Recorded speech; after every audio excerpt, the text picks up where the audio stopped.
This is your host, Stephen Brent Sargeant. I know I should be stop doing all these, stop doing this, stop doing that type of episodes, but I need to hit you guys with this one really quickly. Stop, for the love of God, or anything. Stop asking people for guidance. Ask them this instead. That's right. Stop asking people, especially on LinkedIn, for guidance.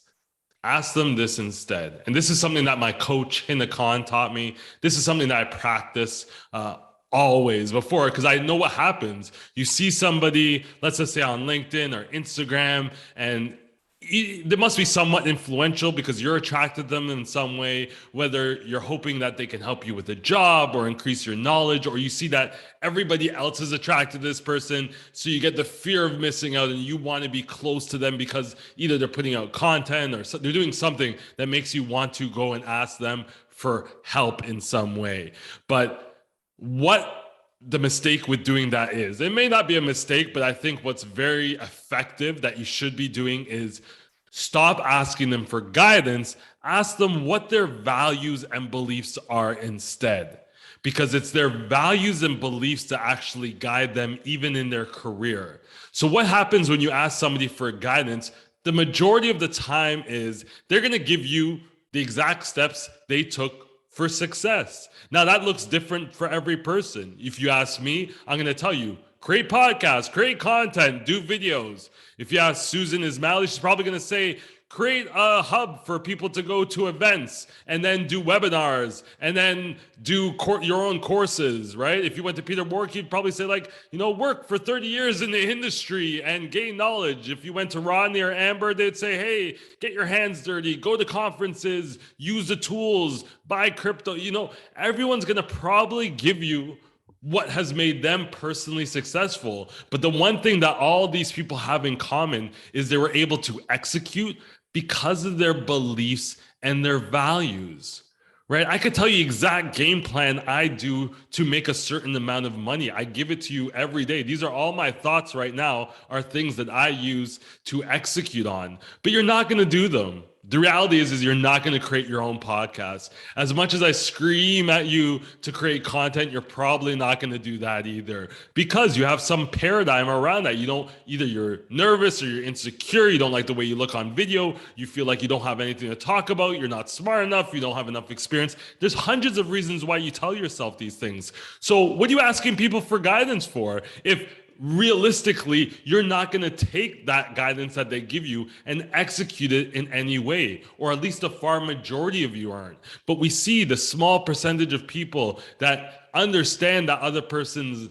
values and what they believe in. So I believe in that anyone can make money in any industry, no matter of their title, not just working hard, but by switching around their mindset. Now, how do you take that information I'm going to give you and do anything with you?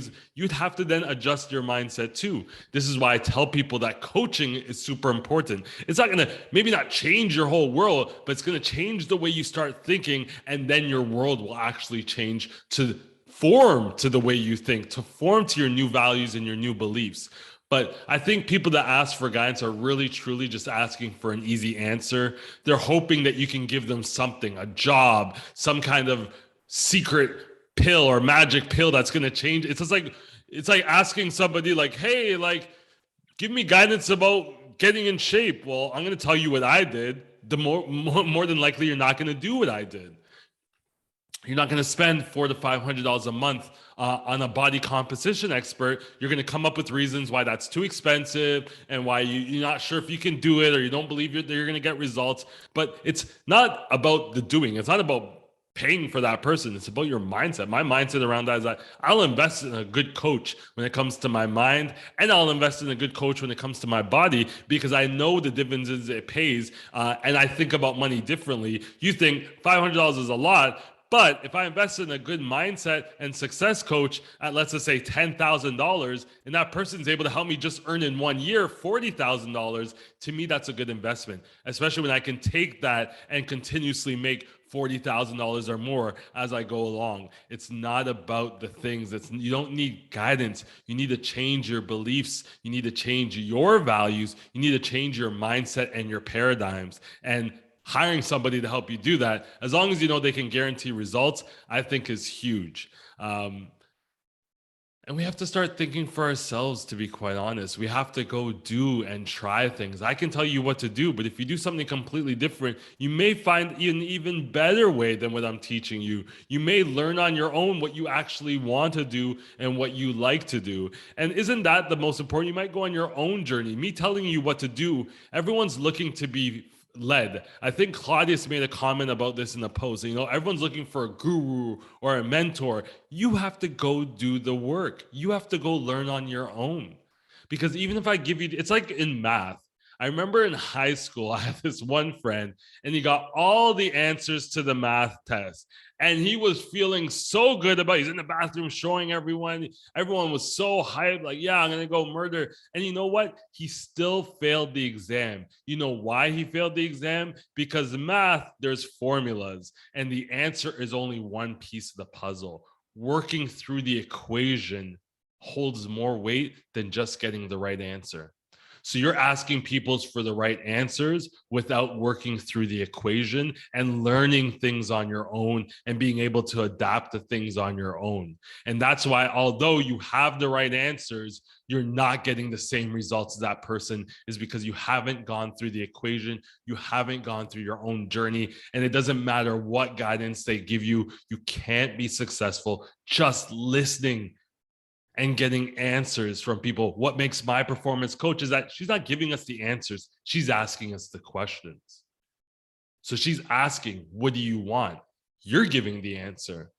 And I know that seems simple. Like you pay $10,000 for somebody to ask you, what do you want? But when's the last time you've asked yourself that?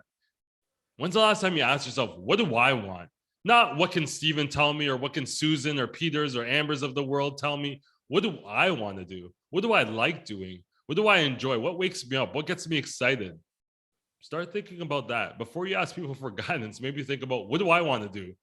Don't get into crypto because it's the future of blockchain. It's the future of the financial ecosystem. It's the future of AML. There's a lot of things that are the future of that. You don't see me talking about machine learning or AI because I have no interest of those things, even though I know it's the future. You don't hear me talking about VR or the metaverse.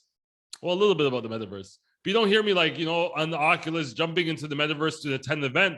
It is the future of those things, but this is not what I'm interested in right now. So you have to do what interests you. Stop asking people for guidance. That's the first thing. Nobody's going to give you anything that I feel is going to be beneficial for you without you doing a little bit of research, or give them some context. Like, I'm trying to get into AML. Give me guidance. Like, what does that mean? Like, what area of AML? Like, what do you want to do? Do you want to be in operations? Do you want to do regulatory compliance? Like, it's a huge industry. Like, at least narrow it down for the person a little. You're looking for everyone to give you the answers to the test without working through the equations yourself. And even if you have those answers, you're just never going to pass the test. Hope that helps.